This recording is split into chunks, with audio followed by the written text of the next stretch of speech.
Thanks for being here today.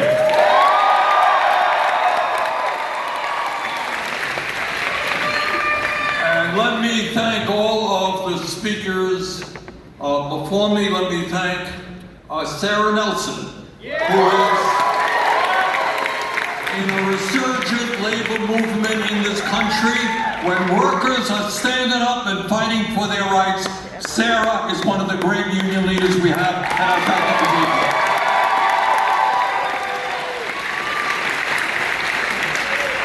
Let me tell you why I am here to make sure that Aaron becomes the next congressperson from Rhode Island.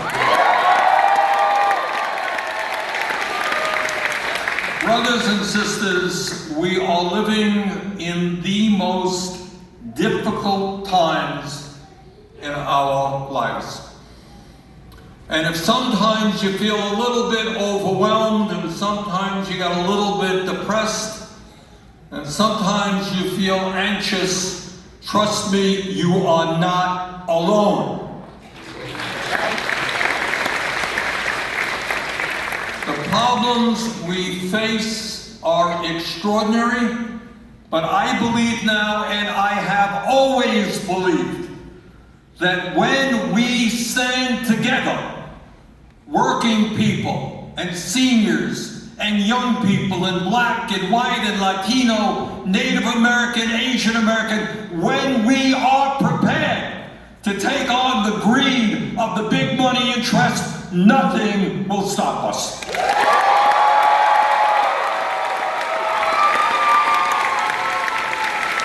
And the reason I am here for Aaron is something that he already said. We just don't need another Democratic vote in Congress. We need people who have the guts to take on powerful special interests and fight for the working class of this country. Now,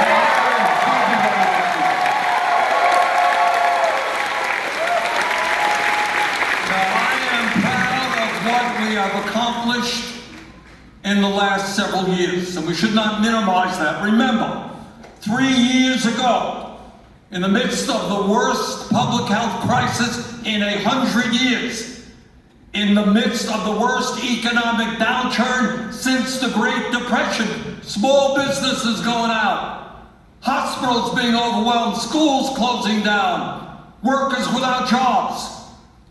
We passed the American Rescue Plan, which put the working people of this country back on their feet. No small thing.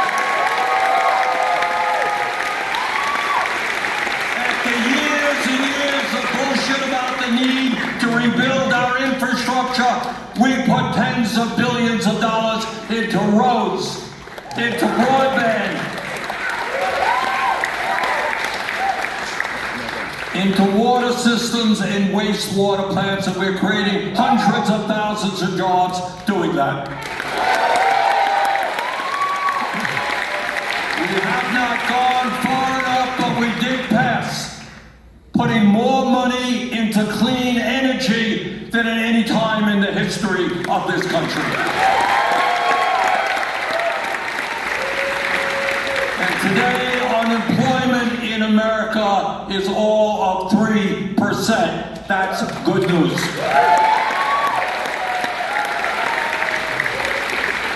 But what Aaron knows, what you know, and what the working people of this country knows, is that while we have some good accomplishments behind us, there is an enormous amount of work yet to be done. Yes.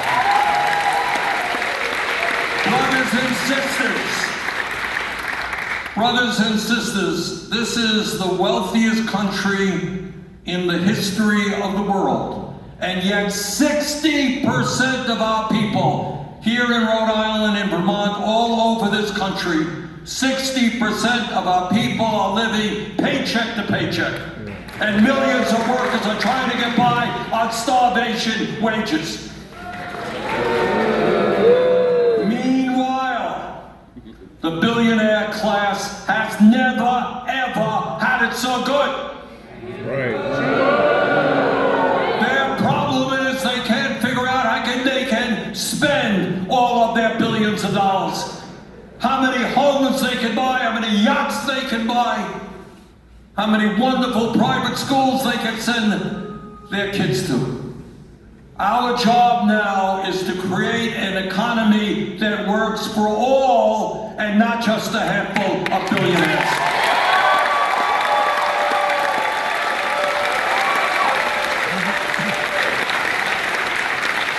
So at the top of the list is we are going to have to tackle the outrageous level of income and wealth inequality that exists in America today. Yeah.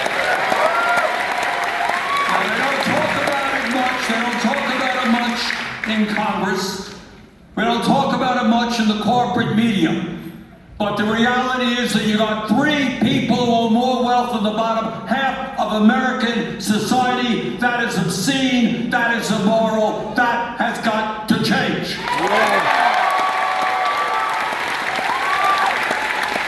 And whether they like it or not, the billionaire class in this country is going to start paying their fair share of taxes.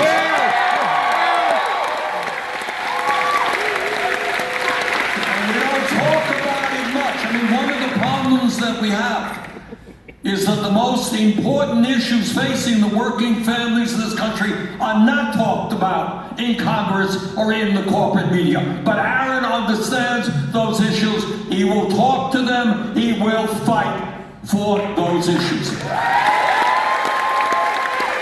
there's another issue out there that we don't talk about, that is concentration of ownership in America. You know, we have this myth in America that we are a nation of small business and competition and vigorous startups. That is a myth. The reality is that in sector after sector, Wall Street and the financial community, the media, agriculture, transportation, energy, you name it, fewer and fewer large corporations control what is produced and what we purchase. And we need leadership in Congress to say, you know what, we're going to start breaking up those monopolies. We're going to help small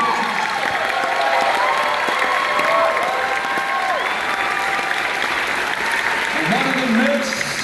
One of the myths that's been circulating in recent years is that the inflation that we have gone through, and we're thankful that inflation has gone down from 9% to 3%. That's pretty good.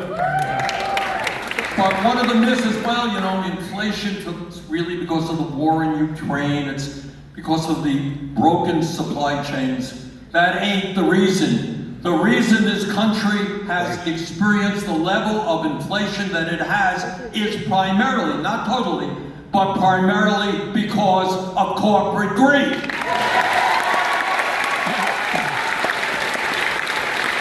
When you go to the grocery store, brothers and sisters, and you pay high prices for food, understand that the food industry is enjoying record-breaking profits.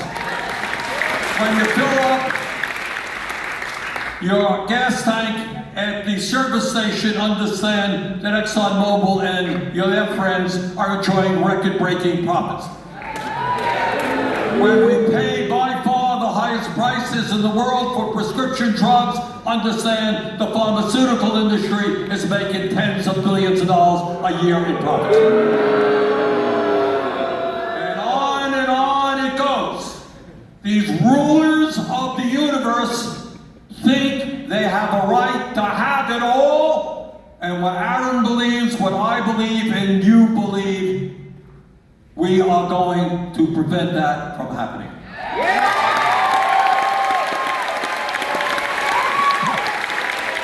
We don't need people who have tens and tens of billions of dollars who then use that money. They don't stick it into under their mattresses. Then they go out in a corrupt political system and buy elections. So we got a hell of a lot of work in front of us. Number one, the very top of my list, is we got to overturn this Citizens United.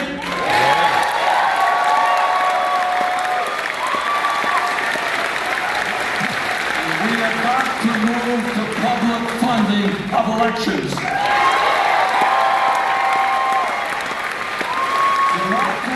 Democracy is not billionaires buying elections. It is one person, one vote.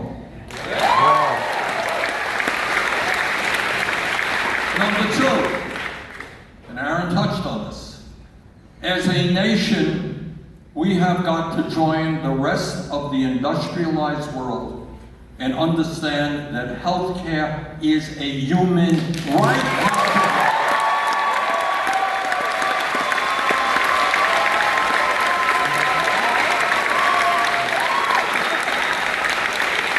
There is something extraordinarily wrong when we are spending almost twice as much per capita on healthcare, $13,000 for every man, woman, and child in this country.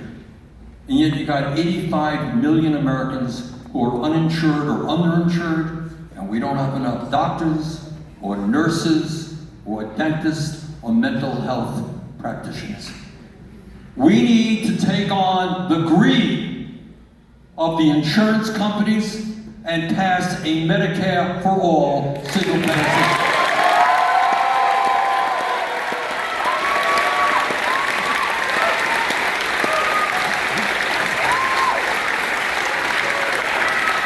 And there is something wrong when in America we pay by far the highest prices in the world for prescription drugs.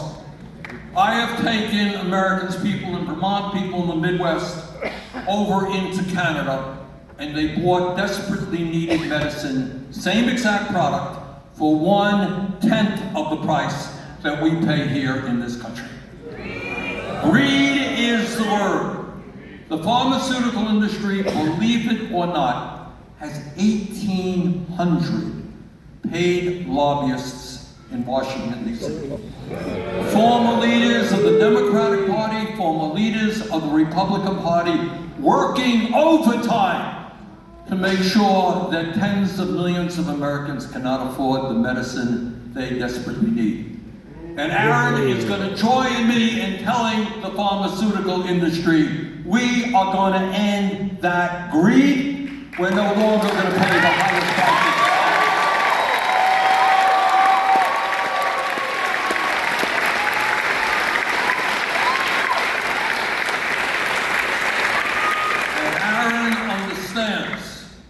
That education and the needs of our young people have everything to do with the future of this country.